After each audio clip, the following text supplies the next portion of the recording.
Now, along with the totalitarian tiptoe comes the greatest mass mind manipulation technique. This is the motto of the 33rd degree of Freemasonry. Ordo ab chaos. Order out of chaos. Create the chaos and then offer the order out of it, which changes society in the way you want. This was George Bush. You're free, and freedom is beautiful. And you know it'll take time to restore chaos and order. Order out of chaos, but we will. He was quoting the 33rd degree motto. Order out of chaos, or as I've dubbed it, problem, reaction, solution. Simple, devastating, played on us by the day. You want to change society in a way that you know if you announce it openly, you're going to get massive reaction.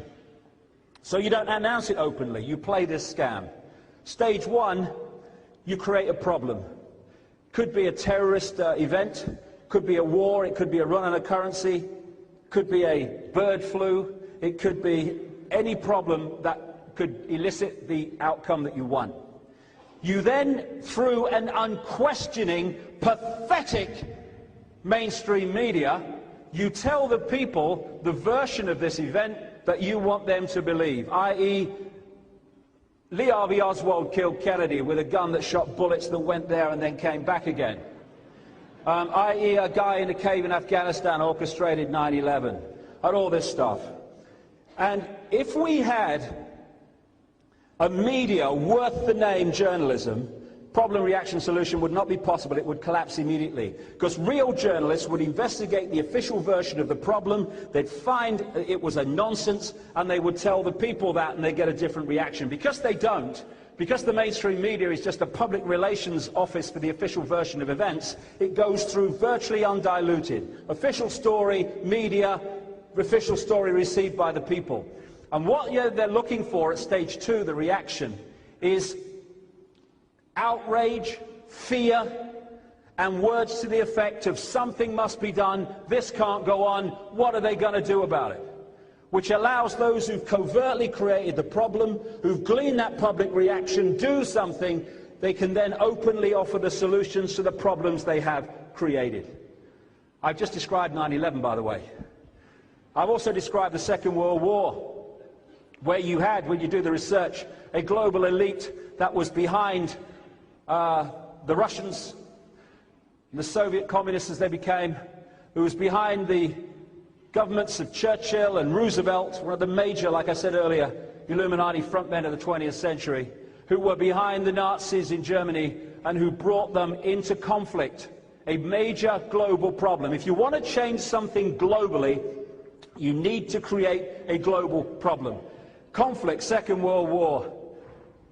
After the Second War, in just a few years, the people were mentally, emotionally, and physically exhausted.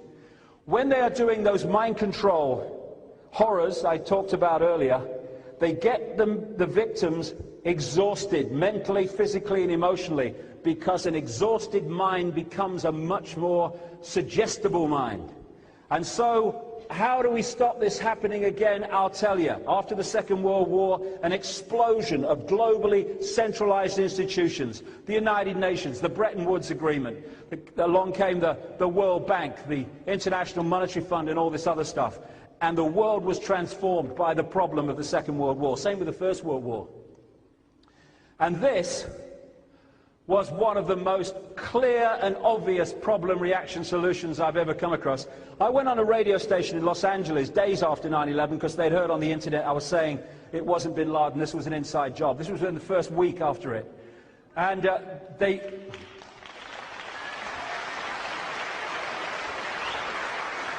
said, I got the usual, there was two kind of disc jockeys doing the interview.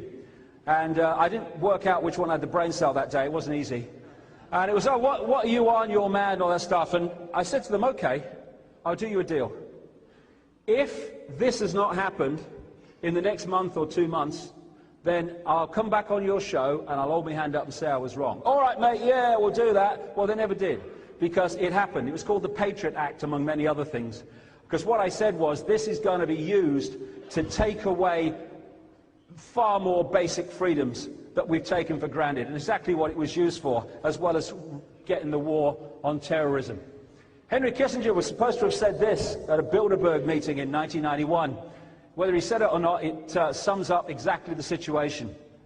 Today, America would be outraged if UN troops entered Los Angeles to restore order. Tomorrow, they will be grateful.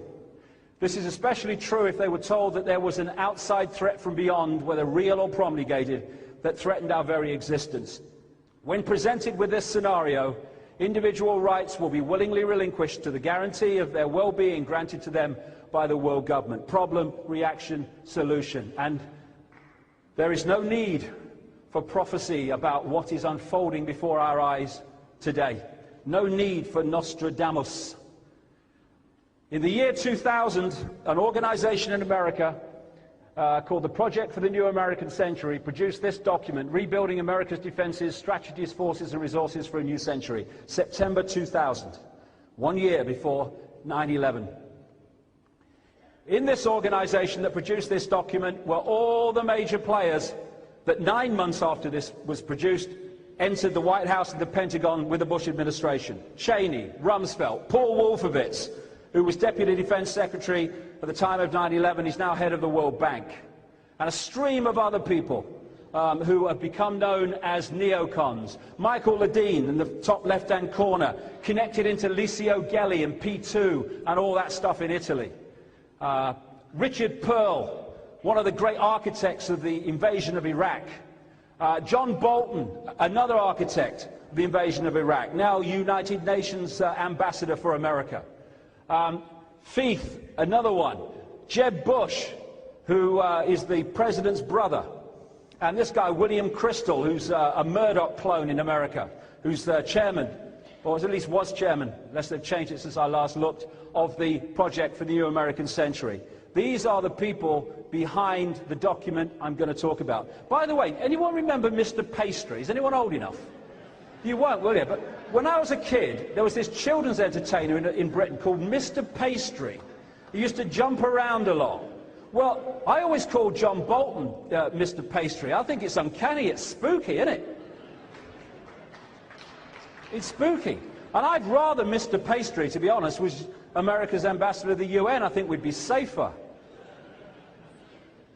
Another of these neocons is Frank Carlucci, former number 2 at the CIA, Defense Secretary Reagan Bush, very, very close associate of Father George, thrown out of 2 African countries for plotting to kill their leaders.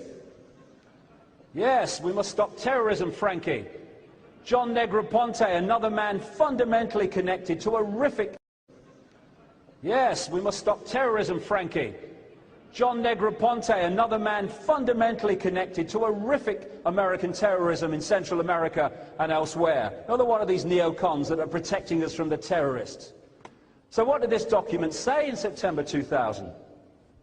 It calls for American armed forces, the cavalry, on the new American frontier. It says that key allies like the United Kingdom are the most effective and efficient means of exercising American global leadership. Well, there's 2 to bloody tick off straight away. Keep your pen handy. The United States has for decades sought to play a more permanent role in Gulf regional security, while the unresolved conflict with Iraq provides immediate justification. The need for a substantial American force presence in the Gulf transcends the issue of the regime of Saddam Hussein. Tick.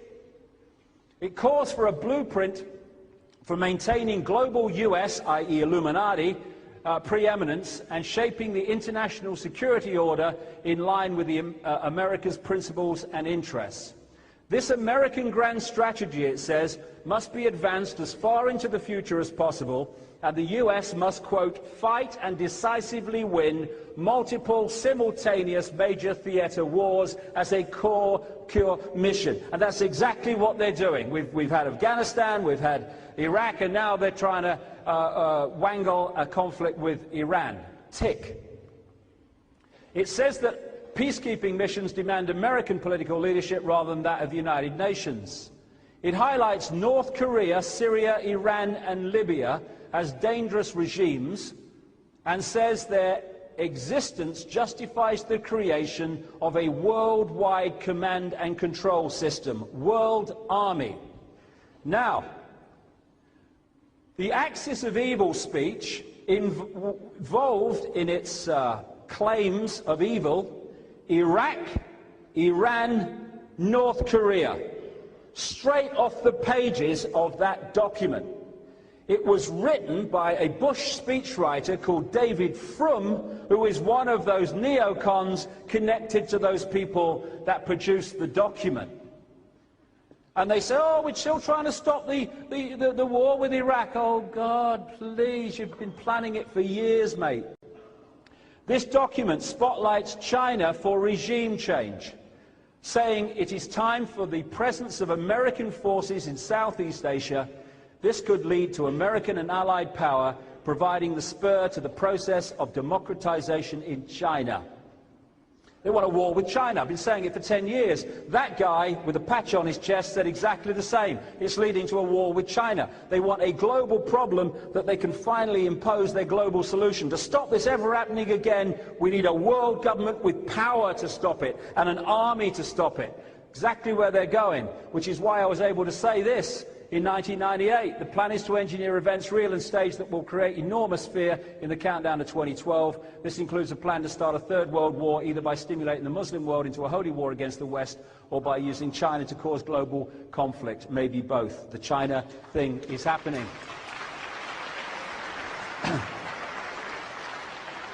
The same document calls for the creation of US space forces to dominate space and total control of cyberspace to prevent their enemies using the internet. What we're seeing now, and you've been following this, are increasing attempts and changes to dictate what you can and cannot say on the internet and to hand power over the internet to the corporations that they control. Talks of developing biological weapons that can target, quote, specific genotypes. This may transform biological warfare from the realm of terror to a politically useful tool. These are the very same people who are saying they need to protect us from the terrorists. Now, what else did this document say?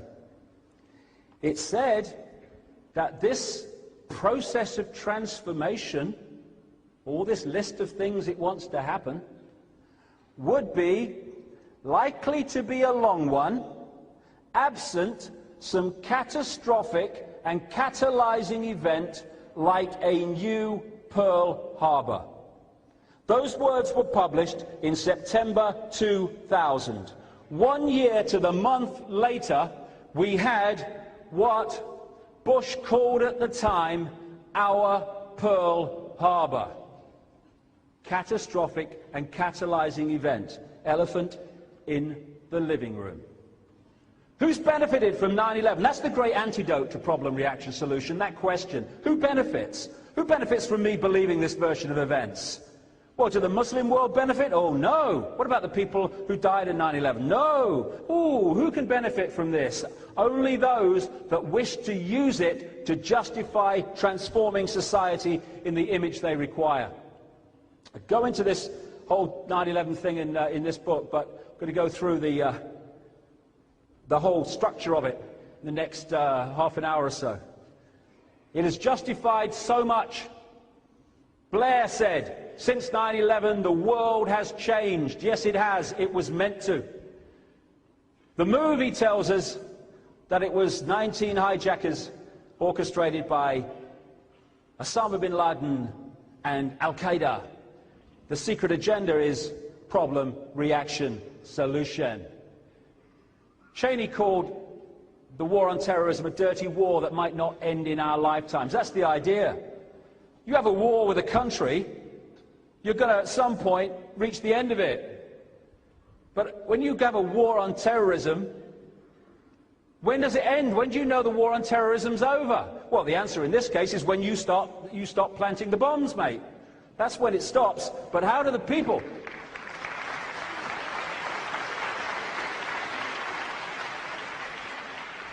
You can sell a never-ending war to the people who are not informed. The idea The idea that Georgie boy is orchestrating this whole thing is ludicrous. He's a front man. I say he's a front man to articulate the agenda, but he doesn't even bloody do that, does he really?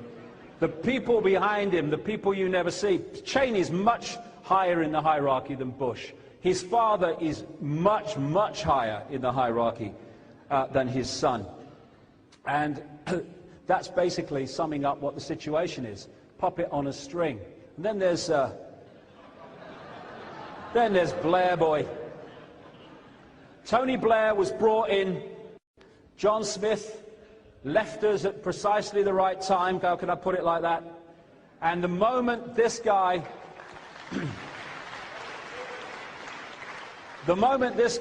became leader of the Labour Party, Rupert Murdoch, for the first time in British newspaper history, took all his newspapers away from the Conservatives and started supporting Blair. Well, if that's not a sign of things to come, well, what is?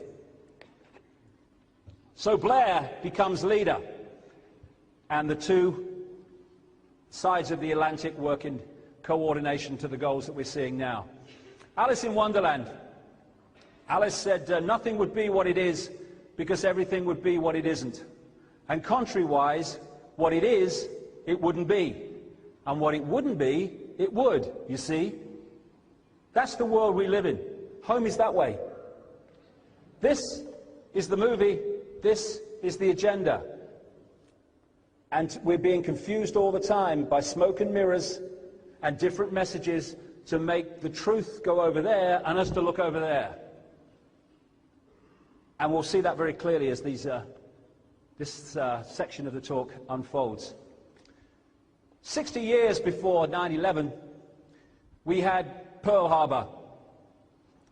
This was a situation where, as historians and researchers have shown in very thick, detailed books, Roosevelt had at least 8 different confirmations that Japan was going to attack Pearl Harbor. Indeed, the way the American administration had acted towards Japan in the months before was designed to make them do that.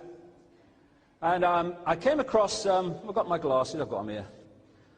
Came across this thing, this document when I was researching years ago. Came out of Britain. It was called Propaganda in the Next War. And it was a document explaining how America was going to be manipulated into the next war. And it was like, next war? What bloody next war? And a guy called Nye, actually on Capitol Hill, held this thing up and said, what is this? But of course he was ignored. Well, let's see what it said. This is before the Second World War. And before, obviously, Pearl Harbor. To persuade her, the United States, to take our part will be much more difficult. So difficult as to be unlikely to succeed. It will need a definite threat to America, a threat, moreover, which will have to be brought home to every citizen before the Republic again take arms in an external quarrel. The position will naturally be considerably eased if Japan were involved, and this might and probably would bring America in without much further ado. At any rate, it would be a natural and obvious effect of our propagandists to achieve this, just as in the Great War they succeeded in embroiling the United States with Germany. Fortunately with America, our propaganda is on firm ground. We can be entirely sincere, as our main plank will be the old democratic one. We must clearly enunciate our belief in the democratic form of government and our firm resolve to adhere to the old goddess of democracy routine. Pearl Harbor attacked in 1941, after this guy had spent the election campaign saying, I tell you, mothers of America, your sons are not going to fight in that war in Europe. He knows they are. Pearl Harbor got America in the war and him in the clear. Problem, reaction, solution. 6 years before 9/11, Oklahoma, Timothy McVeigh. Unless the laws of physics were suspended that morning, there's no way that Ryder truck fuel fertilizer device could have brought that building down in that way. Not me. This is people like Brigadier General Ben Partin, who spent a lifetime in explosives and weapons development with the US military, who wrote to 500 people, politicians, media people, a long list of reasons why this was impossible and why the explosives had to be inside the building on some of the pillars. He was ignored. They said that McVeigh had gone there and found out all about it and sussed it out, as we would say. Well, why that morning did he come into a gas station in the Ryder truck and ask the way to the Murrah building? I mean, you know, so connecting him and the Ryder truck to the Murrah building when he's about to blow it up. Why that morning was the bomb squad in full reaction gear in the hour and a half before the bomb went off? They denied it, but they had to admit it later through the wealth of witnesses who saw him. Why did McVeigh, when he was supposed to be trying to get the Bureau of Alcohol, Tobacco and Firearms, which had an office there because of their involvement in Waco 2 years earlier, why, when he could have parked the vehicle right next to their office, did he park it just about as far away as it was possible to do with the Murrah building? Why were all the surveillance cameras around this building confiscated by the FBI that morning, which, according to local television stations who interviewed people, said that it showed someone looking like McVeigh leave the Ryder truck, but there was another guy with him, this so-called John Doe 2, who suddenly disappeared from the story. The questions and the anomalies about what happened to the Murrah building are endless, because it was another inside job. Within 24 hours, Clinton was calling for an easing of restrictions on the American military's involvement in domestic law enforcement. And all that has been added to since 9/11. It's a process of breaking down resistance to the Orwellian state to protect us from the terrorists who are the same people who want to introduce the Orwellian state. Now, the Murrah building questions could have been answered very easily. You get experts to go in among the rubble, and they'll tell you basically where the bombs went off, what the bombs were, and the whole shebang. What the government did is employ this company, Controlled Demolition Group, to go in, pull the building down before it had been analysed by independent experts, and it was taken and kept in a desert under armed guard by a company called Wackenhut. And Wackenhut is absolutely, was created and has been peopled ever since by CIA, FBI type people. And the guy who runs it is a very close associate of the Bush family, indeed has funded their political campaigns. Now, what a coincidence that when the Twin Towers fell, and people were saying, hey, that didn't half look like a controlled demolition to me, that the rubble was taken away, indeed sold on Rudolph Giuliani's say-so and others, without being properly analysed. The company they employed to do that was called Controlled Demolition, and independent experts were never allowed to investigate the reason that the towers came down. Why? Because it would blown the whole scam. This guy, Father George Bush, as presidents go, is as high up the Illuminati ladder that I've come across. Nowhere near the top, but higher from a president's point of view. And this whole Bush family and around him is weaved a extraordinarily effective web of deception. The guy in the middle there, in the chair in the corner, is Prescott Bush, the father of Father George, grandfather of Boy George. And Prescott Bush was involved with the Harriman Empire, Illuminati empire in America, and he was involved at a very, well, almost controlling level of a company called the Union Banking Corporation, the UBC. And as has been exposed, not just by people like me, but by people like John Loftus, the president of the Holocaust Museum down in Florida, the Nazis were funded to a large extent out of America by these very people. The Union Banking Corporation connected into the banking and steel empire in Europe of a man called Fritz Thyssen, who was an acknowledged funder of Hitler. And the money came out of America through to Thyssen and through to Hitler. That's how they turned the Weimar Republic, which was just an economic disaster zone, into a military force that could take on Europe. And he was involved in a number of companies that were actually closed down under the Trading with the Enemies Act during the Second World War because they were Nazi companies, Prescott Bush, Skull and Bones. Well, he spawned the two guys who went on to become President of the United States and continue with his Nazi philosophy, clearly. The Carlyle Group is an organization that operates a lot of fundamental influence on the American government currently, and very much involving the situation around 9/11. And the Carlyle Group has a wonderful thing, a wonderful kind of way of doing things. It buys up companies that are struggling, who depend on government contracts for their profitability. They ain't getting government contracts, so they're bought up quite cheaply, and then, because of these guys, they start getting government contracts and become very, very wealthy and profitable organizations. So it's nice work if you can get it. One of the major players in the Carlyle Group has been Father George Bush. Its chairman at the time of 9/11 was Frank Carlucci, the neocon who has this problem with leaders of African countries. And another major player in the Carlyle Group, James Baker, who was Secretary of State to Bush when he was president. And they connect into all these other people that have been behind the Bush administration. Colin Powell, they call him Colin because he's full of shit apparently.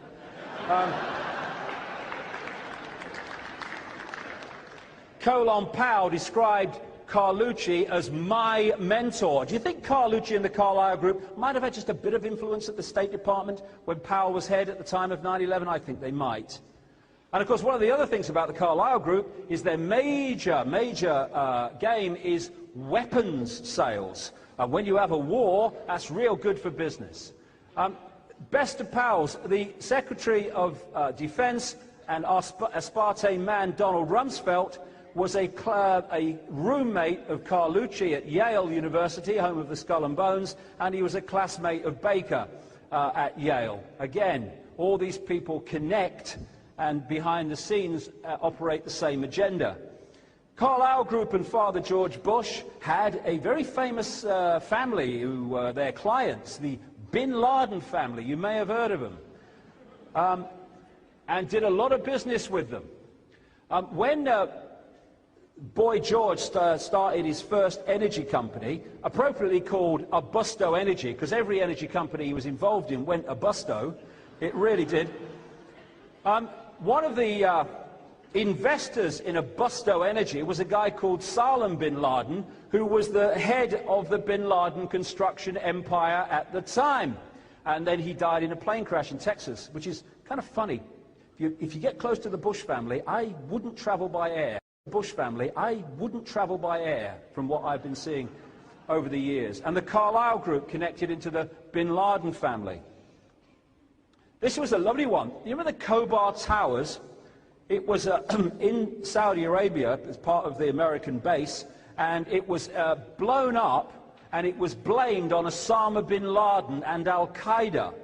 And then the Americans employed a company to rebuild it. Bin Laden Construction. It's all in the family, you see. It is. It is. It's like I say, secret agenda, connection. Movie, no connection, we're actually enemies, it says here.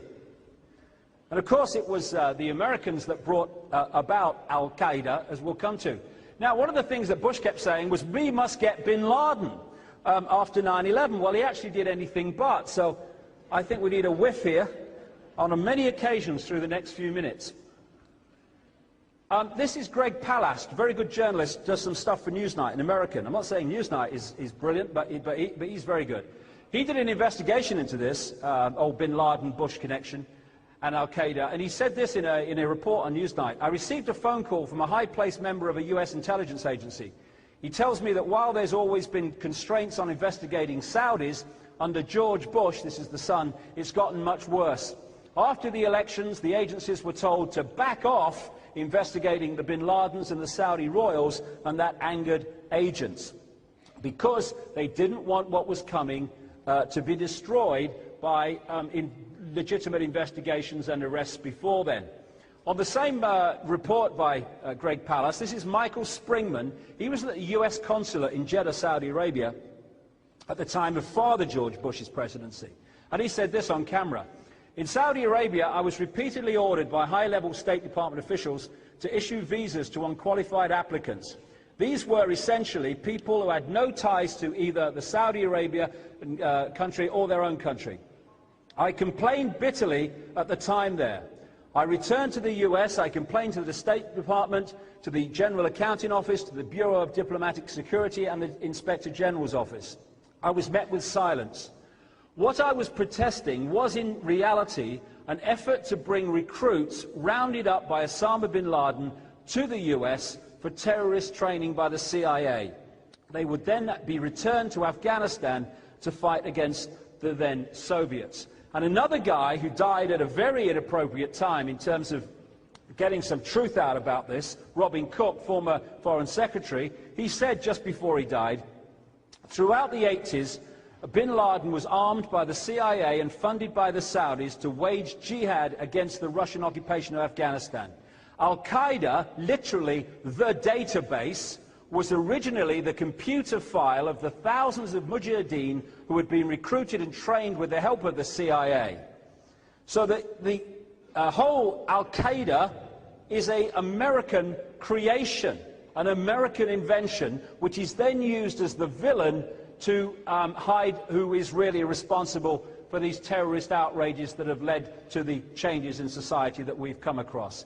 These two people were named by the Clinton State Department as funders of Al-Qaeda and Osama bin Laden, both of them fundamentally connected to the Bush family.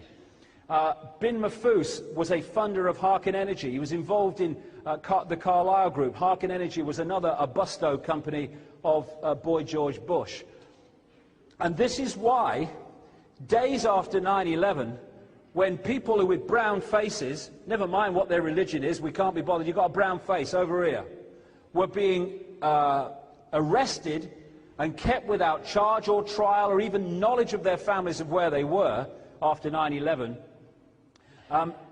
members of the bin Laden family, 11 members at least, were allowed to fly out of, appropriately, Boston Logan Airport without any problem whatsoever back to Saudi Arabia to get out of the situation they were potentially in. And that was on the say-so of the Bush administration.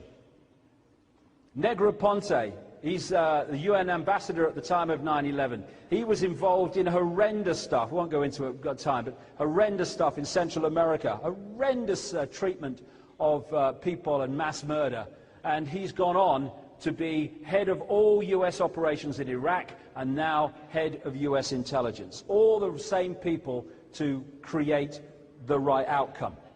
So, 9/11, problem, reaction, solution. Well, this guy summed it up straight away. Straight after 9/11, Mr. Dark Eyes said, "This is a moment to seize. The kaleidoscope has been shaken. The pieces are in flux. Soon they will settle again. Before they do, let us reorder this world around us." Problem, reaction, solution. The problem: 4 aircraft pretty much simultaneously hijacked over American airspace, and at no point in the entire time and period it took place was any action taken that affected the outcome of the events. This is in the most protected airspace in the world, apparently. This guy, Leroy Fletcher Prouty, worked in special operations in America, time of the Kennedy administration. And he was talking about assassinations when he said this, but this sums up perfectly this whole 9/11 thing as well. He said, "No one has to direct an assassination. It happens. The active role is played secretly by permitting it to happen. This is the greatest single clue. Who has the power to call off or reduce the usual security precautions? And again it works. It happened with the Kennedy assassination. It happened with the assassination of Robert Kennedy. It happened with the killing of Martin Luther King. It happened with the death of Princess Diana. At the key time, the security was withdrawn. Why? Because if it hadn't been, the assassination would not have been possible. Now, the security of American airspace is the job of this organization, NORAD.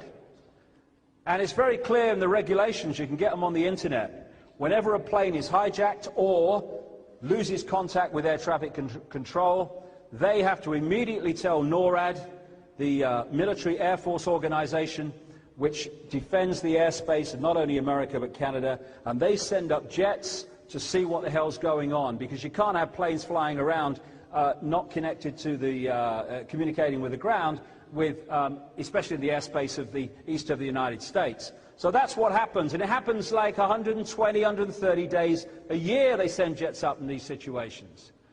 They say themselves, NORAD, that they are partners in protecting our homelands, deter, detect and defend against air and space threats to North America. Brackets, except on September the 11th. I think the 4 jumbo jets simultaneously hijacked in American airspace might just constitute an air and space threat to North America. So, why was nothing done that changed the outcome in any way whatsoever? This is Cheyenne Mountain. 2,000 feet deep into this granite mountain is the state of the art of communications technology. These are the people in NORAD and their connected organizations that work on the space shuttle. They tell foreign troops on the other side of the world, or American troops in foreign countries on the other side of the world, where to move and where the enemy is and all that stuff. They're following something like 8,000 bits of debris going around the Earth out in space. All the satellite system locks into Cheyenne Mountain and NORAD. They've got nuclear safe technologies that go through to the Pentagon, which even nuclear weapons would not destroy. And these are the people, when they were asked why they didn't react to these hijackings, said basically, no one told us. No one told us. This is the inside of Cheyenne Mountain, state of the art. They even say on their own website that if a missile is launched anywhere in the world, they know about it. This is the kind of technology they've got. This is from Airman magazine, talking about an unmanned aircraft, surveillance aircraft called the Global Hawk. On an early test, for example, Global Hawk flew at 56,000 feet over the Naval Weapons Center at China Lake, California. The images it gathered were so clear that an electro-optical image stands out next to an FA-18 fighter. An infrared image showed where concrete had cooled down from the shadow of a C-130 that had recently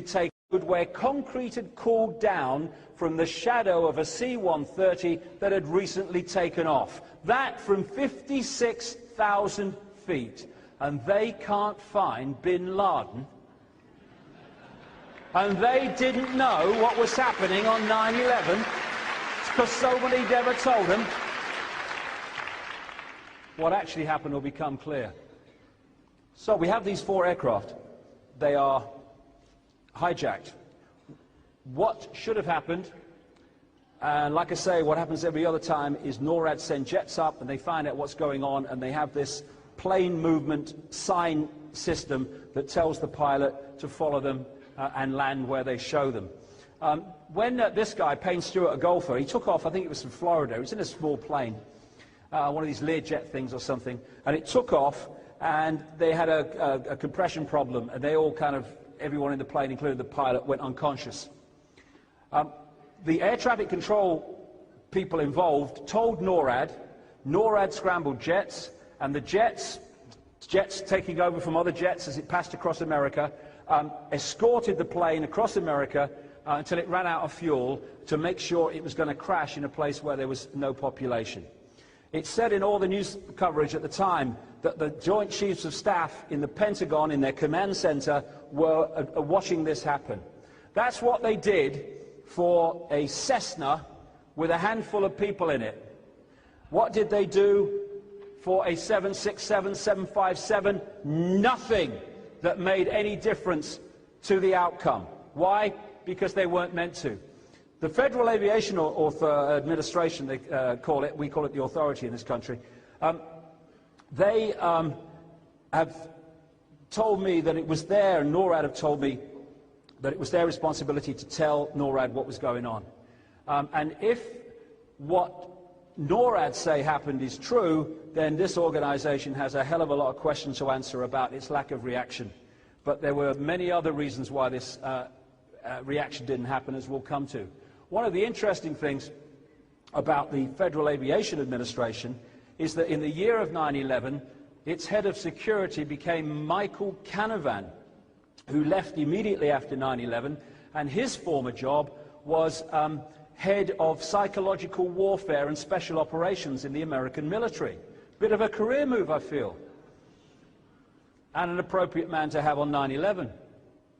So if we take the Flight 77 as just an example of the chaos and lack of reaction, it kind of tells the story of the other ones too. First of all, according to Robert Mueller, the head of the FBI, this terrorist operation must have been in the planning for months and years. Well, you've only got to go on the internet to find out what NORAD does when it is told a plane has been hijacked or lost communication with the ground. So you are these highly trained terrorists, and your intention is to hit the Pentagon. Your plane is taking off from Washington. The Pentagon is in Washington. So what you do, even though knowing what NORAD's reaction system is, you fly the bloody plane, or allow it to be flown, right out into the Midwest, like 40 minutes an hour out. Then you hijack it, and you fly the soddy thing all the way back. Yeah, that makes sense to me. And even then, even when you've hijacked it that far out and come in, there is no reaction from the military that makes any difference to the outcome at all. Some say a plane didn't hit. I'll come to that in a second, but something bloody went off there, and certainly this Flight 77 went bloody missing. Now, the story became that what happened was that when the planes were heading for the Twin Towers, they scrambled jets from Cape Cod up on the East Coast, not that far from Boston, that kind of area, and by the time they got to the Twin Towers, oh, they just missed. And then, when this plane's coming all the way back from the Midwest, Flight 77, they scrambled jets from 130 miles away, the Langley Air Force Base, and they almost got there, but oh, just missed.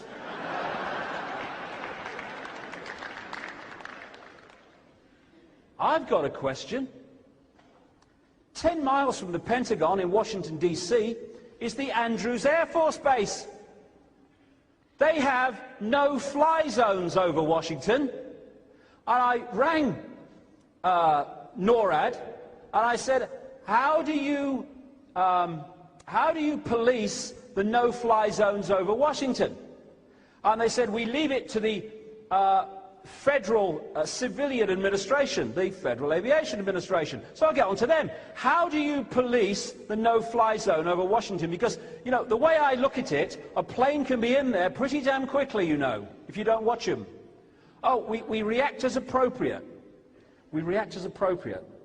So, you're telling me that the no-fly zone over Washington, which you can enter in kind of seconds in a plane, is policed from 130 miles away at Langley Air Force Base?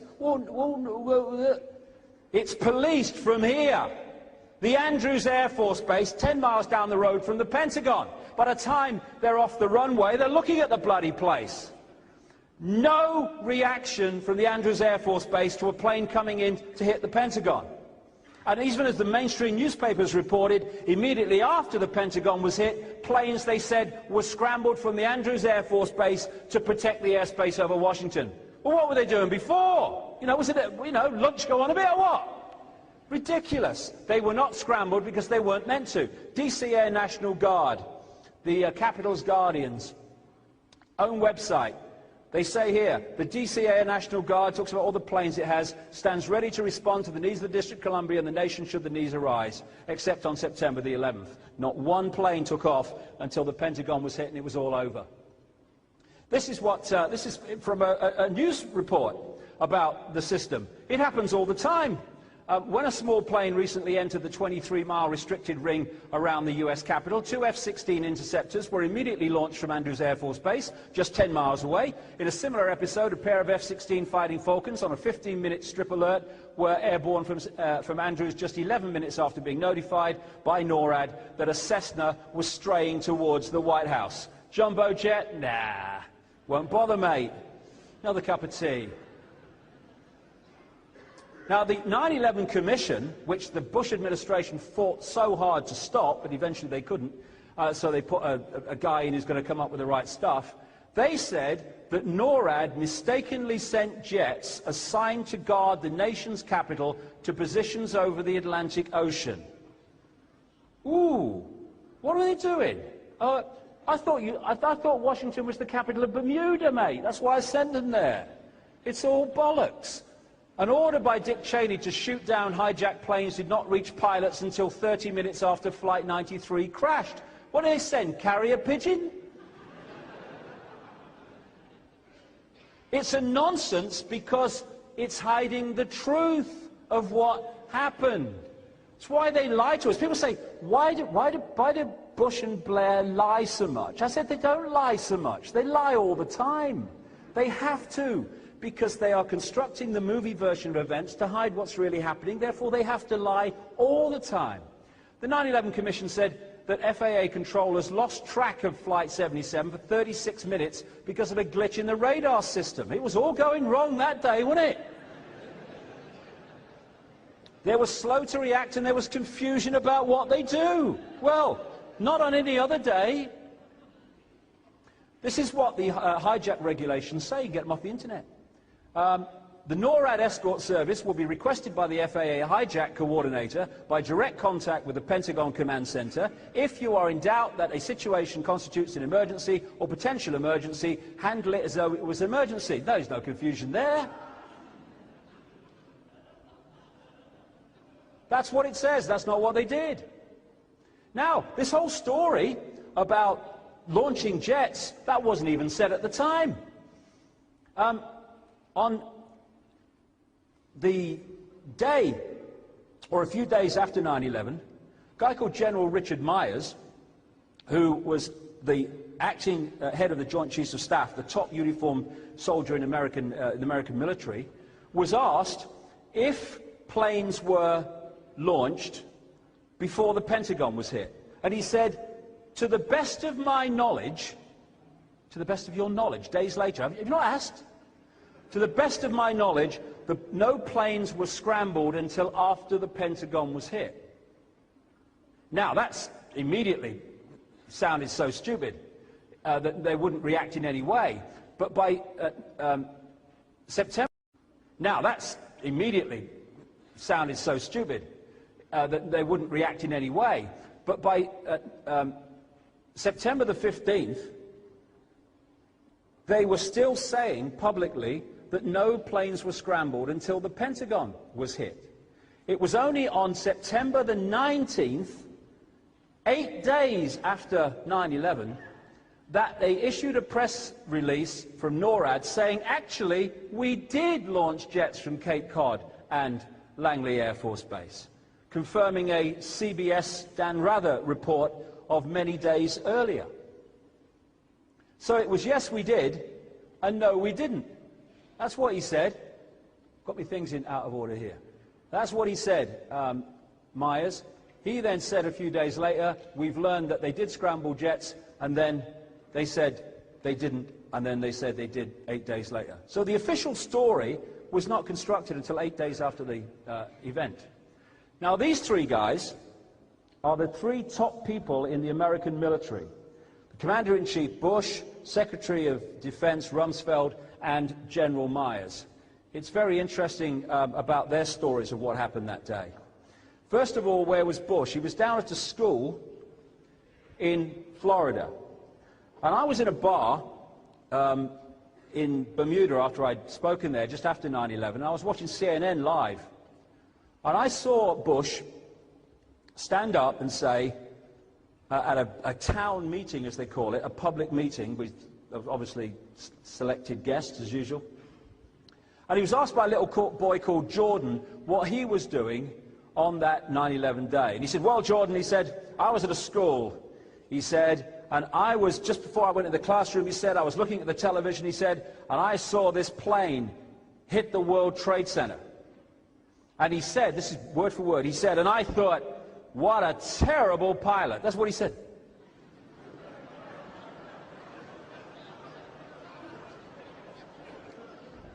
Now,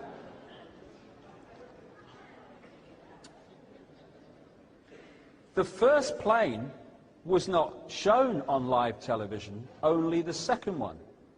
And by the time the second one hit, he is in the classroom talking to the children. No way in the world is it possible for him to have seen the first plane hit. Next day, I'm looking through the press, waiting for, my God, what's the president said? Not a sodding word. So he goes into the classroom. I mean, he's just been told, by whatever means, that a plane has hit the World Trade Center. He's the President of the United States, the Commander-in-Chief. What does he do?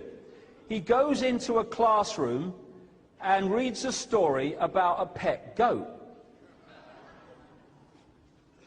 Interesting use of goat. Andrew Card, his chief of staff, then comes in, and according to him at the town meeting, Bush, he said, Andy Card came in and he said to me, Mr. President, America's under attack. No, the planes hit the World Trade Center. Well, when you see the footage of Card going up to him and coming out, there's no way he said anything like that many words. But anyway, he's now told the president that a second plane is at the World Trade Center. What does the president do? He continues to read a story about a pet goat. And now we know what was really said here. He came in and said, Mr. President, America's under attack. No planes hit the World Trade Center. Okay, Andy. As soon as I know what's happened to this goat, I'll be right out.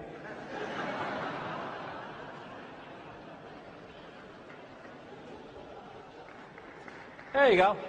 On he goes. And the 9/11 Commission said response to the hijackings was slowed by difficulty getting secure communications among the president in Florida and officials in Washington. Nonsense! They have perfect communications all the time. Cover story. Bullshit.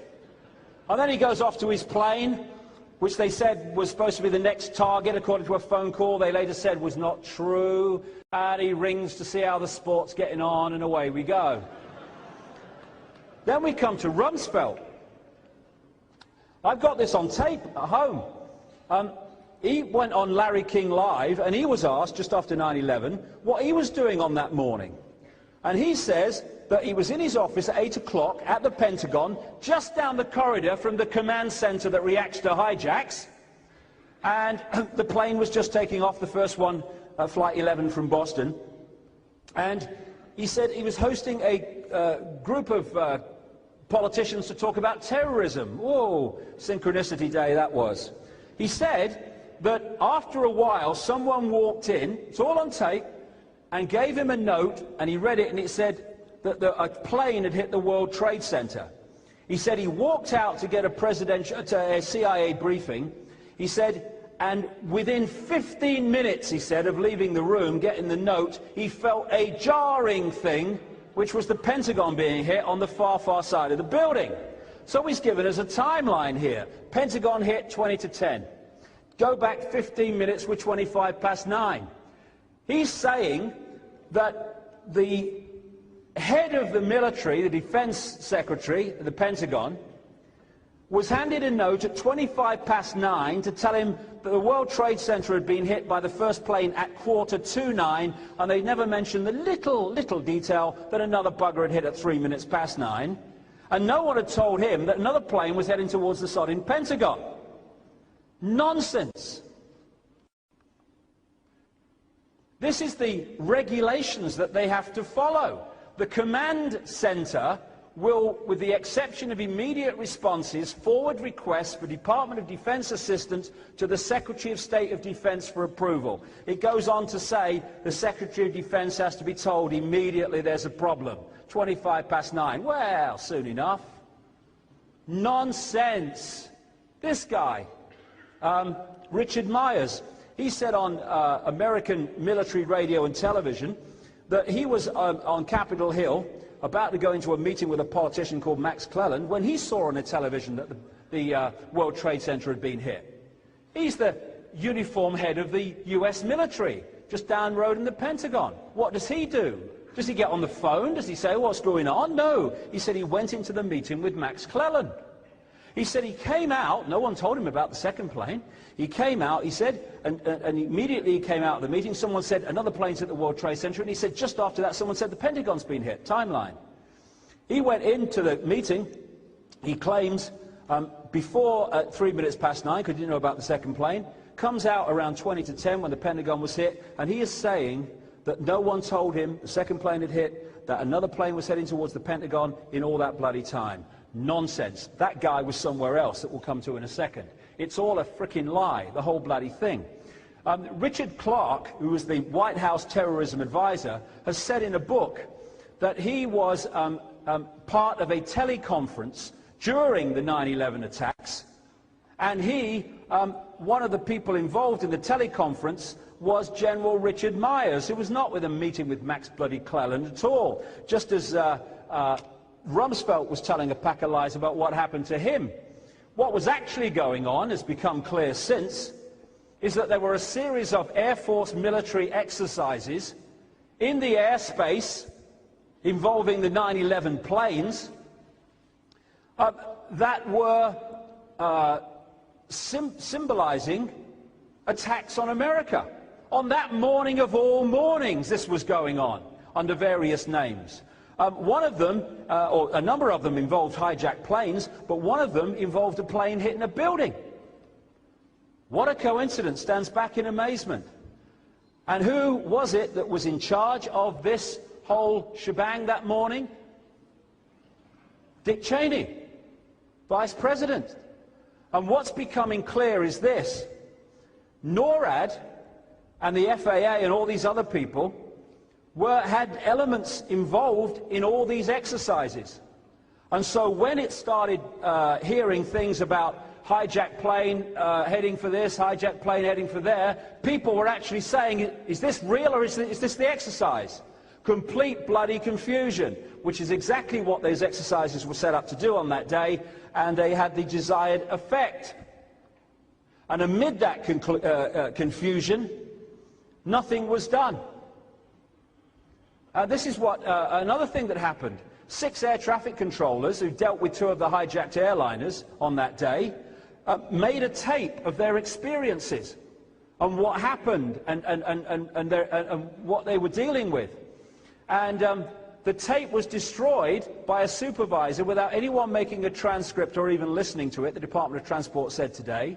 It was destroyed by FAA Quality Assurance Manager who crushed the cassette in his hand. FAA Quality Assurance Manager who crushed the cassette in his hand, cut the tape into little pieces, and then dropped them into different trash cans around the building.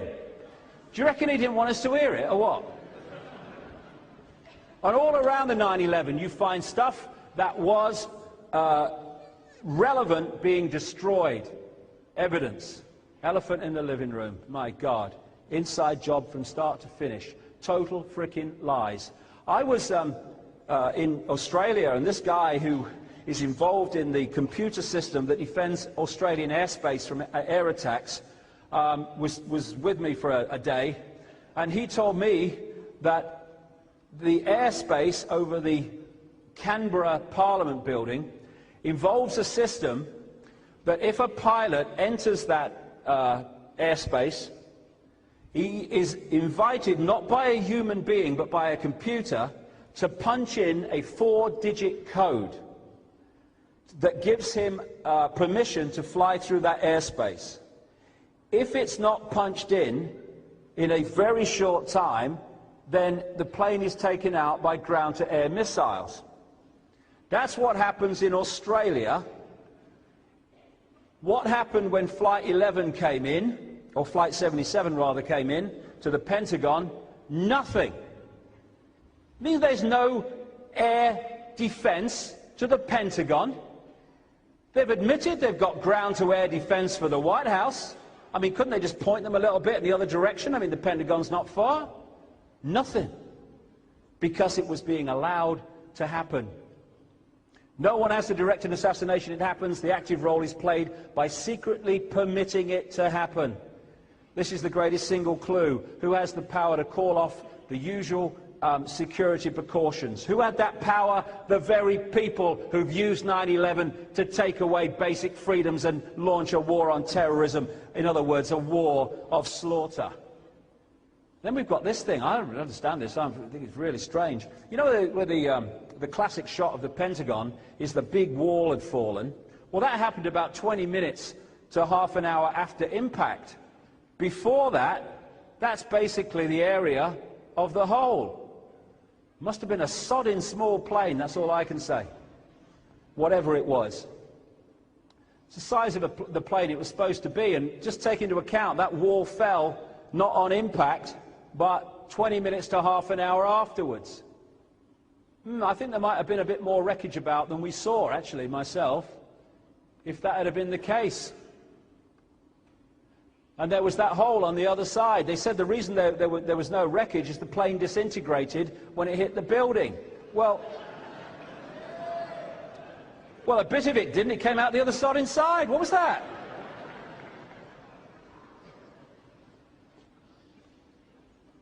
Oh, yeah, there was a bit of wreckage. I can see them now.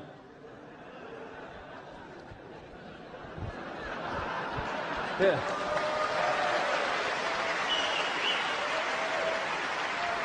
Hey, I think we got away with it. God. Now, what the plane was supposed to have done was smack onto the ground just before it hit the building. They got the lawn right quick, didn't they?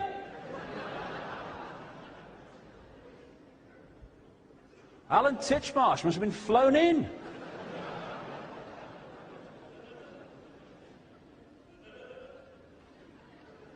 Oh, and this is the other thing. Where the building fell and the plane was supposed to have hit, I mean, here's a thing. This is right on the end here. Here's a book. And here's a computer. Imagine, can't you? Did you just hear something?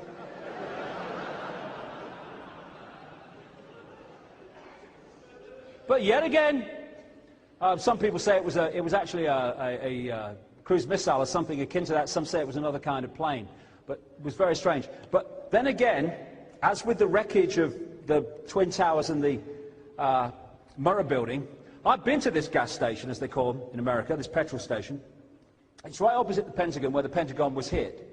And I went in there to get some petrol, not realizing it was a military petrol station. He said, "Are you in the military?" I said, "No, thank God, no." He said, "Well, you can't have petrol from here then." So anyway, the point is, though, actually years ago, the point is this gas station has surveillance cameras pointing out over that area of the Pentagon.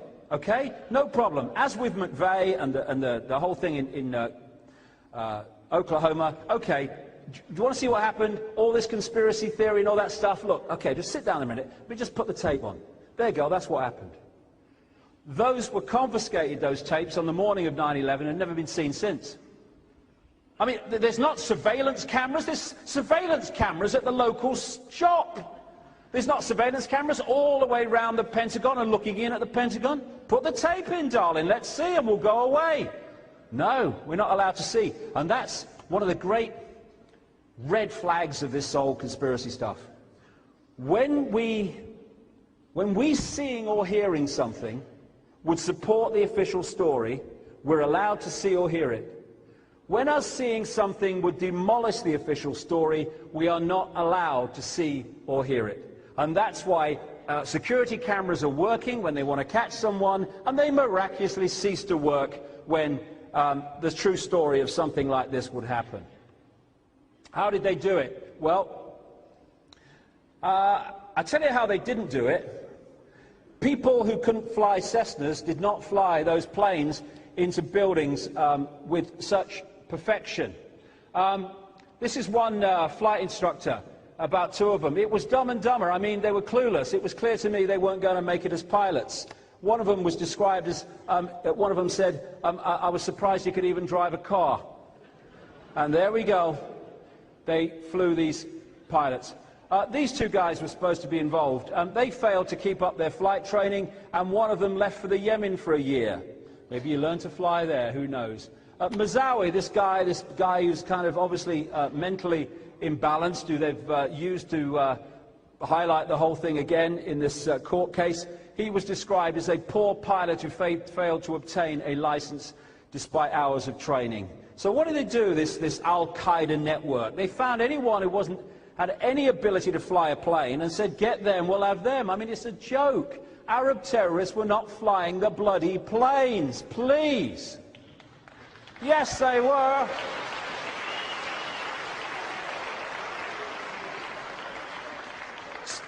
So, what was going on? Well, first of all, we've got to understand the technology that's available. This is a thing called the Global Hawk. They fly this all over the world without a pilot. It's a surveillance plane. They've flown it from America to Australia, America to Europe. It's flying over Afghanistan and these places now. No pilot. It's controlled from the ground. And when I was researching Alice in Wonderland, I was watching a program in a series. Who's that guy who fronts the car programs? That's him, Jeremy Clarkson. Yeah, him. Yeah, I like him. He's a bit of a character. I like him. Anyway, he was started off this explanation of the technology of modern aircraft. And the plane took off at the start of the show, and he's in the cockpit of this jumbo jet, and it's leaving, I think it was Kennedy Airport. And he was showing what actually flies the plane.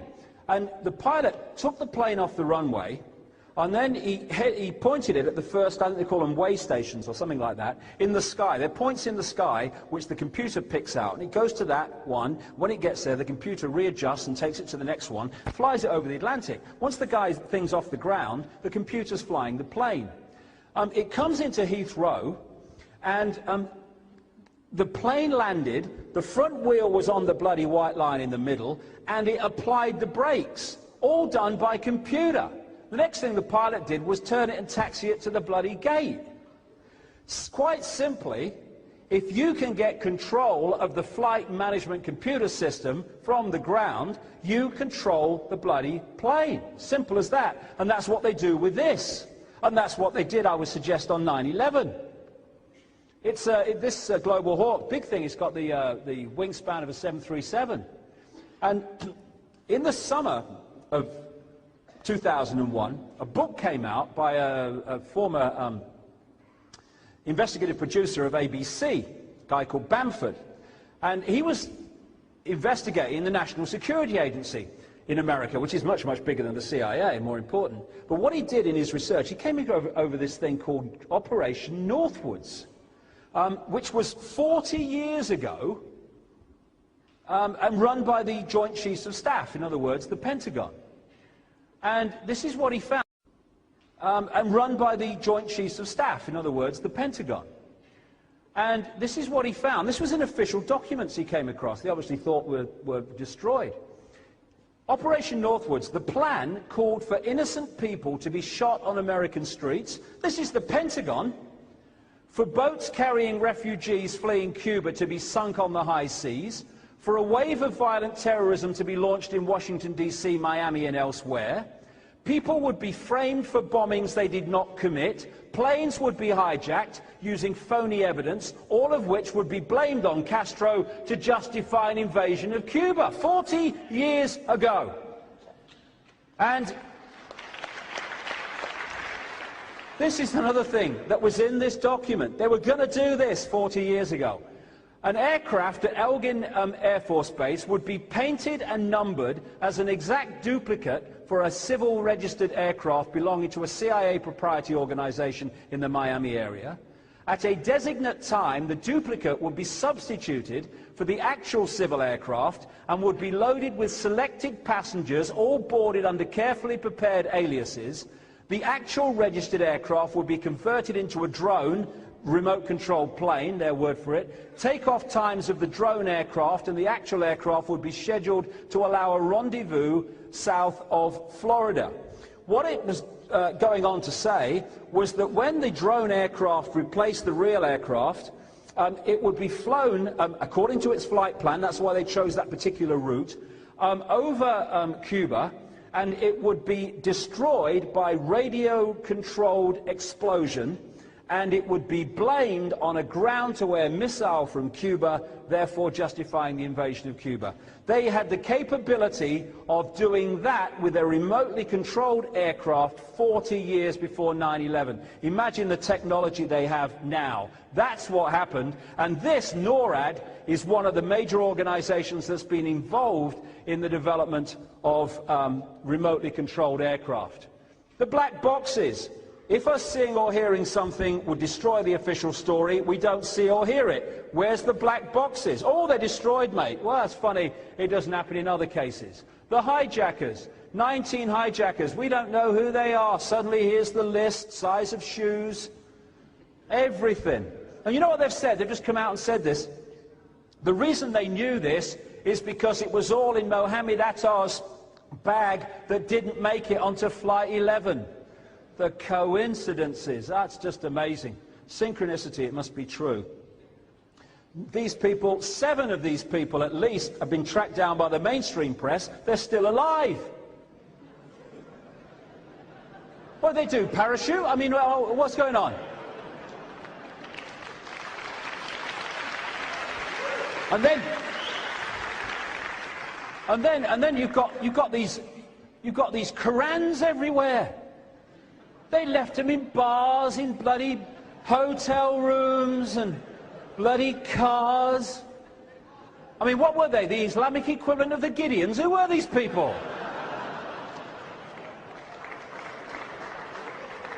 And then I sat in my front room and I watched a newsreader tell me on the BBC, without laughing, just a few days after 9/11, that they found a passport from one of the hijackers.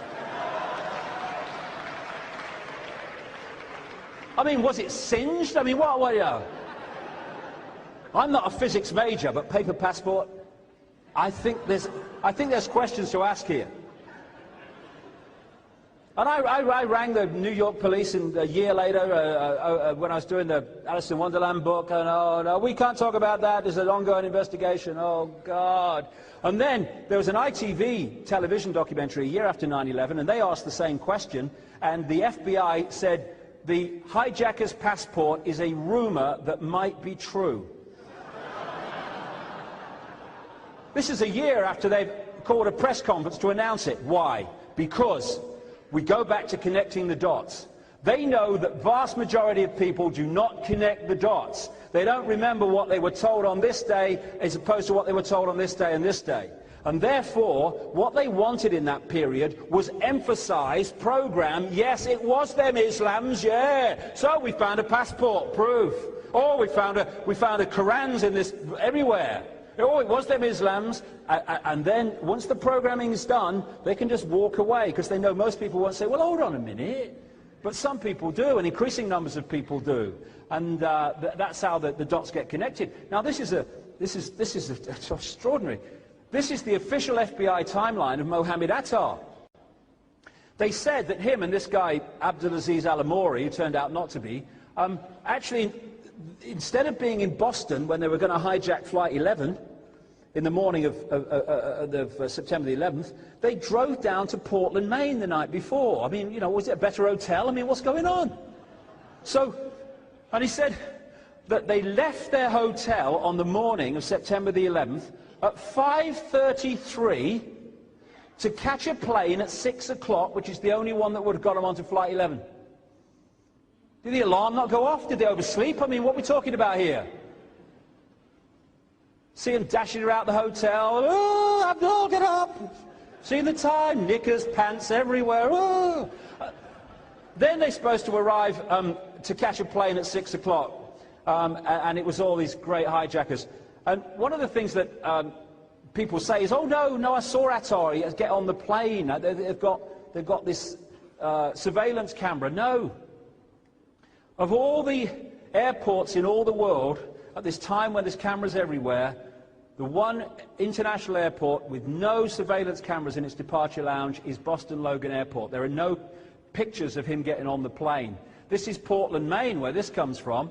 And in the middle, you've got 5:45, 15 minutes to departure, which gives it kind of a reasonable thing, yes, 15 minutes.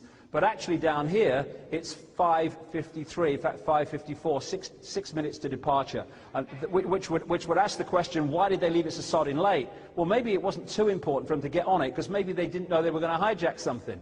And I called the people at head of security at Portland, Maine, and I said, why does it have two timelines? And why does it have one right in the middle of the shot where you at least want numbers if you were trying to identify someone? I don't know, she said. I said, do you think you could ask?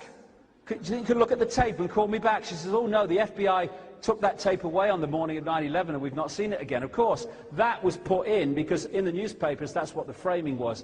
It hid the fact that, as one person said, they were so late they were spitting bullets or spitting blood or something. There is no evidence this guy got on the plane, no evidence whatsoever, freaking ever, including the fact that none of them were on the list of passengers. This is Abdulaziz Al-Amouri, who's supposed to have been but wasn't the night before 9/11. He looks like he's going to kill himself the next day, doesn't he? Yeah, but that's not Al-Amouri, that's Al-Amouri. This is a Saudi airline pilot who was sitting in Jeddah, Saudi Arabia, and heard on the news that he just hijacked a bloody plane in America. He went into the American consulate there and said, I think there might be a mistake, I think there might be. But they've never changed the names. They said that this guy, Lotfi Raisi, had helped them to learn how to fly the planes, not very well. They said that he was an Islamic extremist. They put him in Belmarsh prison. They tried to take him to America. They said he was an Islamic extremist when he's married to a French white Roman Catholic. Yeah, it all fits. It's all rubbish. It's all rubbish. And the people here, rubbish, rubbish. What most of them are claimed to have done. And that's why they're having to let them out now, slowly. These people are completely untrustworthy, wouldn't know the truth if it bit them on the arse. And the same with the Twin Towers, again. Controlled explosion, taken away by controlled demolition appropriately. When you look at the controlled demolition pictures, they're available everywhere, lots of programs about them. At the point where the explosives goes off, there is an outward puff of smoke as the charges go. That is exactly what you see on the Twin Towers before they started to fall. In all these things, it's classically what happened to the Twin Towers. Controlled demolition. Look at that one in the middle on the left there. What you see in that building is what you saw when the Twin Towers started to fall. These are some buildings that fell due to structural failure. They don't go straight down on themselves. They don't turn to dust. And the speed that the towers fell was the speed of free fall, without any resistance. Free fall speed. Why? Because there was nothing to resist. Because they were taken out by explosives. Because that was the classic mind-imposing, mind-programming vision of 9/11 that would be in the public mind to use problem reaction solution to justify the outcome. This guy, William Rodriguez, maintenance man at the World Trade Center, he was a hero after 9/11 because all the people he got out and the heroic things he did, pictured with George Bush. The moment he came out and said, actually, bombs were going off at the bottom of the building before the building fell, and people with him said, yes, they were, then suddenly he becomes persona non grata. They took his job away and tried to destroy the guy. He's actually taken them to court and issued a court lawsuit against them for being involved in 9/11, people like Cheney and Bush and others. This guy, Larry Silverstein, he bought the whole of the World Trade Center just before 9/11, and he put massively increased insurance on it, which is being paid out. And he said he owned this building called Building 7 on the World Trade Center complex. And he said on television in an interview that the authorities came to him on 9/11 and said the building is in such a bad state, we want to pull it. In other words, pull it, we want to controlled demolish it. And he agreed, and they said it was pulled. Here's Building 7, here's all the telltale charges coming out that demolished Building 7. Now there's a question here. If you've ever seen these programs where they pull buildings of that size, they don't go and put the charges in a few hours. Sometimes it takes days to put them in the right places so it falls as it did. On 9/11, they pulled this building in next to no time. Why? Because it was charged already. In Building 7 was a state-of-the-art command center, which had been recently built at a cost of $13 million at the instruction of Mayor Giuliani. And a guy I had a long conversation with he's a German, former German defense minister called Andreas von Bülow, and he has come out publicly and said he's certain that 9/11 was orchestrated from the command center in Building 7, and the reason they pulled it was to destroy the evidence of what happened. I think he's not far from the truth. Mayor Giuliani, buy a used car, wouldn't buy a new one, mate. I won't go into that. So the whole kind of story of 9/11 is full of holes because it's not true. And the media, despite these holes, continue to parrot the official version of everything. As a result of it, the secret agenda can impose its Orwellian state while the movie tells us it's to protect us. Sums it up, Anglo-American special relationship. Will you lie first or shall I? And so you keep the old black and white. You're either with us or you're against us. You're with us or you're for the terrorists. You ignore the fact that there was great grief and support from the Islamic world for what happened, because this is what you're after. This is the Nazi technique. Why, of course, the people don't want war. Why should some poor slob on a farm want to risk his life in a war when the best he can get out of it is to come back to his farm in one piece? Naturally, the common people don't want war, neither in Russia nor in England, nor for that matter in Germany. That is understood. But after all, it is the leaders of the country who determine the policy, and it is always a simple matter to drag the people along, whether it is a democracy or a fascist dictatorship. Voice or no voice, the people can always be brought to the bidding of the leaders. That is easy. All you have to do is tell them they're being attacked and denounce the peacemakers for their lack of patriotism and exposing the country to danger. It works the same in any country. Hermann Göring. And that's what they're doing now. Abraham Lincoln said, public sentiment is everything. With public sentiment, nothing can fail. Without it, nothing can succeed. He who molds public opinion is greater than he who enacts the laws. He might have said, and he who molds public opinion can enact whatever laws he wants. Problem, reaction, solution. Control of the public mind. All propaganda, said Hitler, must be so popular and on such an intellectual level that even the most stupid of those towards whom it is directed will understand it. People can be made to perceive paradise as hell and the other way round, to consider the most wretched sort of life as paradise. That's the key line. All propaganda must be on such an intellectual level that even the most stupid towards whom it is directed can understand it. Bin Laden did it. It's Al-Qaeda. That's the mantra on the most basic level. Exactly. There you go, Georgie. This is Blair showing the evidence that Bin Laden was orchestrating it. This is the Americans looking at the evidence, you know. Here you go. Lies, lies, lies. I'm sorry, that's all I can say. All my other lies are classified. This is the level we've got to after 9/11. They are harboring a terrorist and they need to hand him over.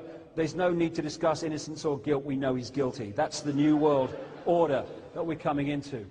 Bin Laden, I can't go into him much because I want to get some other things in before we finish this section, but he said in this so-called video in which he admitted it, we did not reveal the operation to them until just before they boarded the planes. Yeah? Now, come on. They're boarding. Over here, over here. Right. You know those big towers? 9/11 Commission, only 2 days before the attacks, they had still not agreed what targets to hit. The 9/11 date was selected 3 weeks before the attacks. You're having a bloody laugh. You ever seen this film, Wag the Dog? Wag the Dog. What they do, if people haven't seen it, the president, a sex scandal's about to break, and there's an election coming up. So they invent a war that's not actually taking place. They get this top Hollywood producer to produce this war footage from the front, and they choose a war with Albania because they reckon no Americans ever heard of Albania. And they have this war, and they get it all on the front pages, and the footage from the front is coming from a Hollywood studio, and they hide the fact that the president's had this sex scandal until after the election. And when you watch the movie, it's so real. This is how we tell if there's a terrorist at the airport now, apparently. Yeah, we've got to keep things real simple here. There you go. God, he's dangerous. But you keep focusing on what you want to focus on until he's past his sell-by date, which is now. You talk about freedom while taking it away, and you can take 3,000 dead people in America and turn them into, well, far more than 5,000 dead civilians now in Afghanistan, and you can call it a glorious victory. That is terrorism. That is fighting for freedom. That is evil. That is the will of God to bring peace to the world. Wanted for terrorism, biggest terrorists in the world, while actually bigger ones behind them.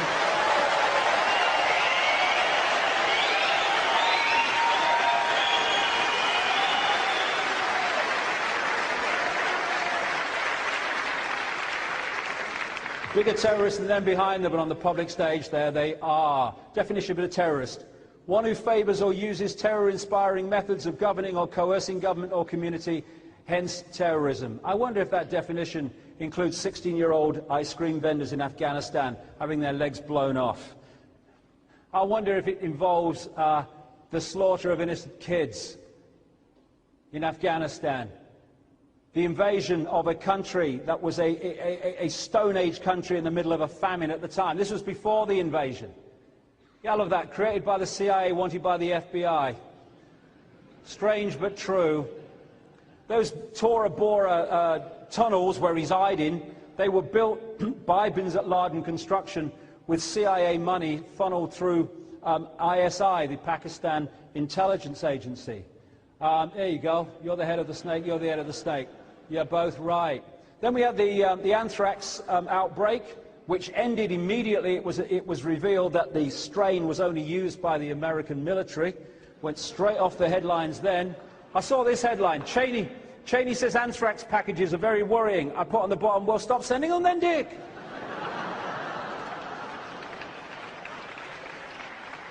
And this is how it's done. This structure. You have the terrorism, or the people blamed for terrorism, and the secret societies of the Islamic world, of which there are many, many, just like everywhere else, and you encompass them in the same pyramid in your Russian doll structure as the United States, American governments, FBI, CIA. So at this level of the pyramid, you are dictating to both apparent opposition sides within the public arena. And from this level, you orchestrate it being carried out, you orchestrate the lack of response and the lack of the defense system being activated, and you carry out the whole thing by pulling the strings of all elements of both sides. And that's how it all works. And that, holding the strings, is the level we never see, the spider in the center of the web. Now the solution: more and more changes in society, homeland security, military dictatorship. We're getting the same in this country. Support the glorious war. Help us find a terrorist. Tell us about your strange behavior of your neighbors. You know, tell on your friends. We want people to be informers because we want to protect everyone. This is an FBI leaflet that says that people to watch for involving terrorists are defenders of the US Constitution against the federal government and the UN. You're a terrorist to do that now. And this is what Adolf Hitler said when announcing the creation of the Gestapo. An evil exists that threatens every man, woman and child of this great nation. We must take steps to ensure our domestic security and protect our homeland. If George Bush had said that, Tony Blair had said that, well, we wouldn't have been surprised. Straight out of the mouth of Adolf Hitler, because the same mentality is in place. And then we go back to Babylon. Through Bush again, Father Bush involved through his son. And Saddam Hussein, he was a great friend of America. He was one of their blue-eyed boys until it became much better for the agenda for him to be used as the fall guy. And in the run-up to this war, we had history to look at. First of all, the 1991 war with Iraq, which they could have removed Saddam then. They chose not to on the orders of Father George because his card had to be played later. And in the meantime, while they had the no-fly zone and all that stuff through the 90s of Iraq, there were children being killed on a constant basis by American bombing in Iraq in the no-fly zone. And then you had the horrific, and still have the horrific results of the spent uranium in the weapons that they've used in Iraq, in the first Gulf War and in the second. Horrific things happening to children being born in Iraq now because of the pollution of the uranium in the bombs that have been bombarding that country.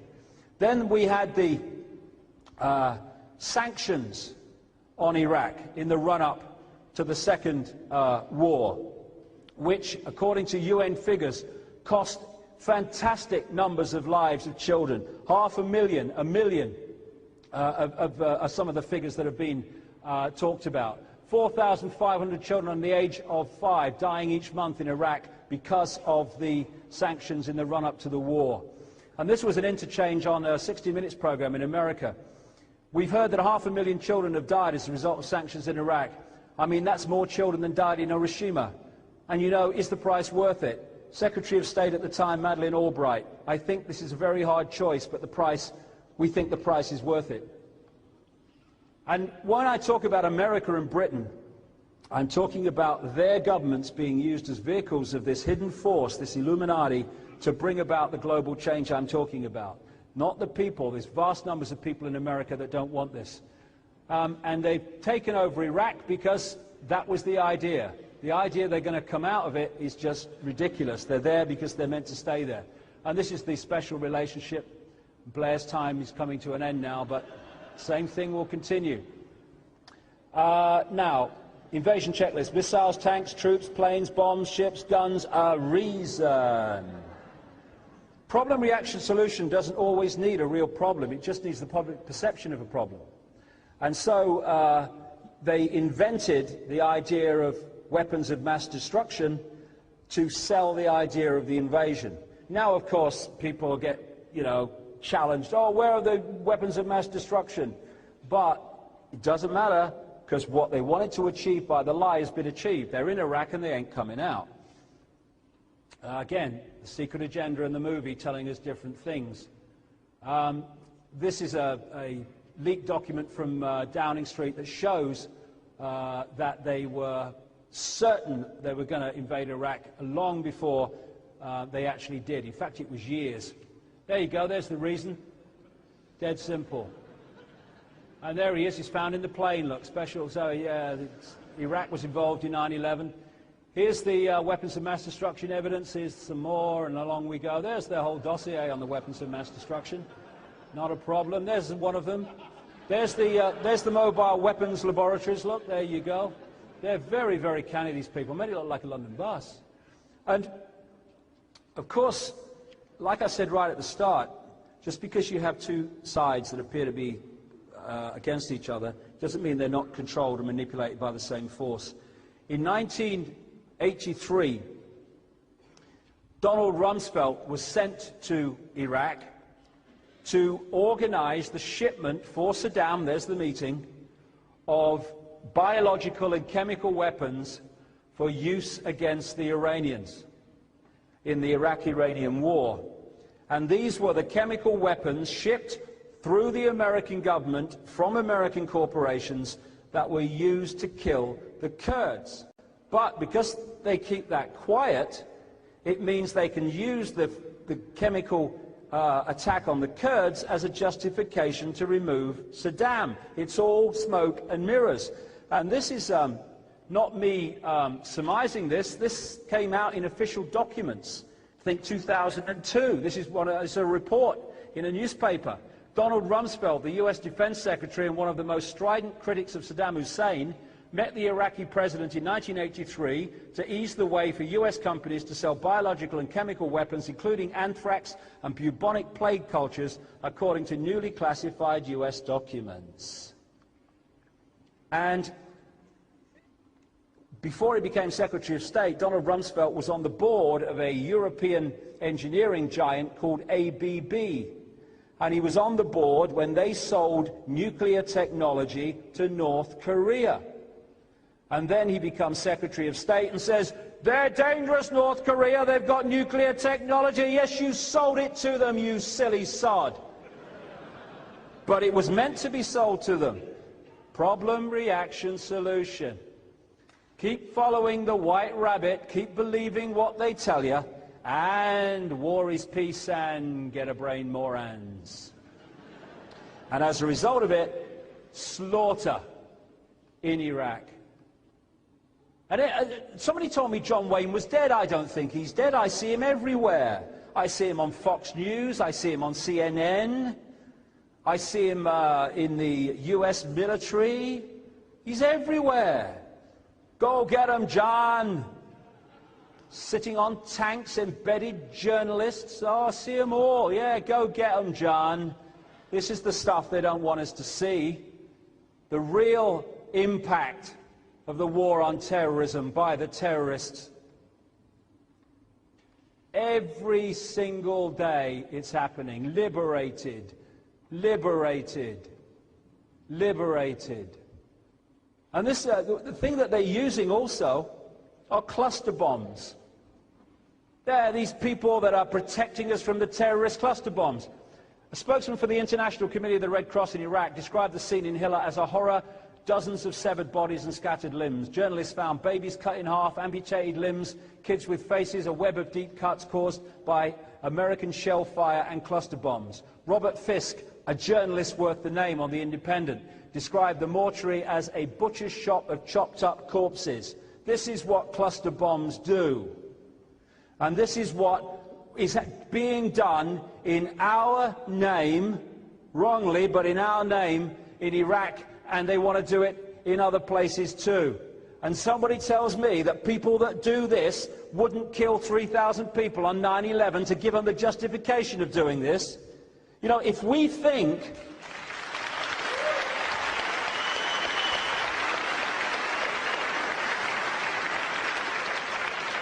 If we judge what this network would do on the basis of what we would do, we lose the plot. Because we have empathy with people who suffer the consequences of our actions. If we did that, well, God, how would we live emotionally? To them, no problem. So they don't have this fail-safe mechanism of empathy with the consequences of your actions. And I'm sick of this. I'm sick of this bloody morality. Do you ever see this here? In America, Janet Jackson, is it Justin Timberlake? Sick of this bloody morality. Do you ever see this here? In America, Janet Jackson, is it Justin Timberlake? I don't know, something to do with wood anyway. He was at the Super Bowl, and just by accident, stands back in amazement, her breast came out, right? There was moral outrage in America.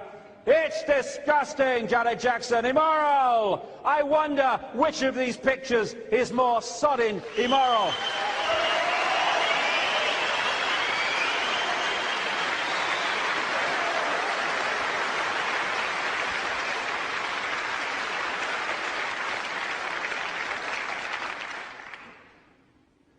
One of the British soldiers in a BBC documentary, we bomb them. You know, it's cool to me because I like explosions and stuff like that. But like, I don't get to see the actual explosion, and that's what I want to see. But I guess when we get closer to Baghdad, we'll get to see more of that.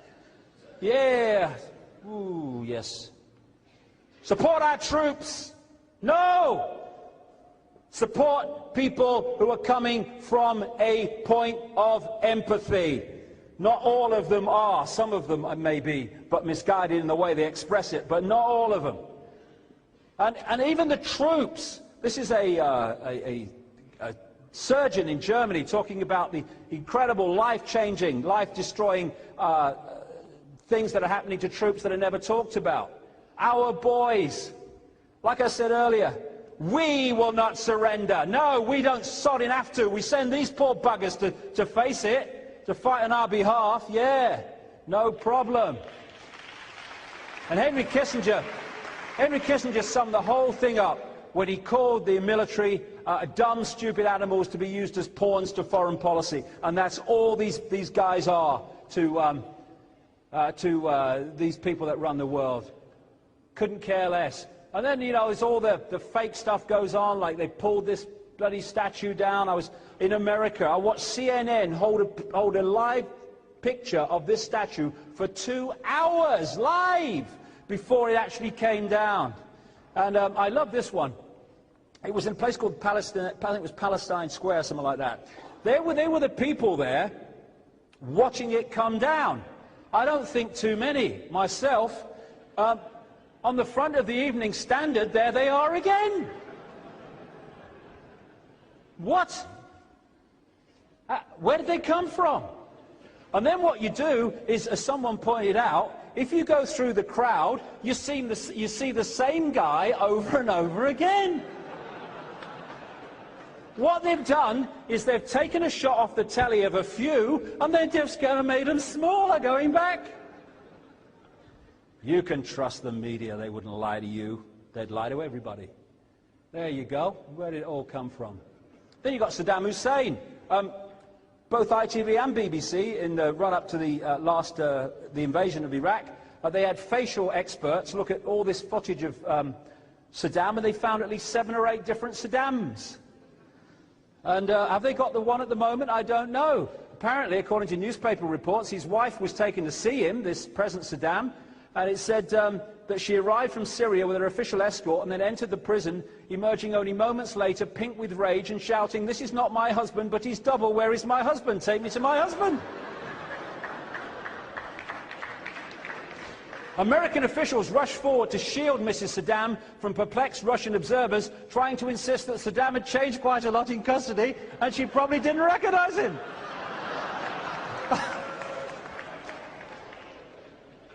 But when you go again through the 9/11 story and old kind of Rumsfeld, no one told him the plane had hit and all that stuff, okay, what else will they try? I mean, crikey, nothing's crazy anymore. The pig trough in Iraq, handing over Babylon, I love it. We're going to hand it back to the people. You're having me on, no way. And all these people like Shalabi, CIA and British intelligence, the first kind of interim leader, Alawi, MI6, CIA, all the gang are there. Eh? There. But no, he's come. He's come to protect us. There you go. War crimes against humanity. That's what they wanted for, and in the end, history repeating itself. It's just a global version. I love that one. Same shit, different asshole. Isn't that brilliant? Yeah. I think that's fantastic.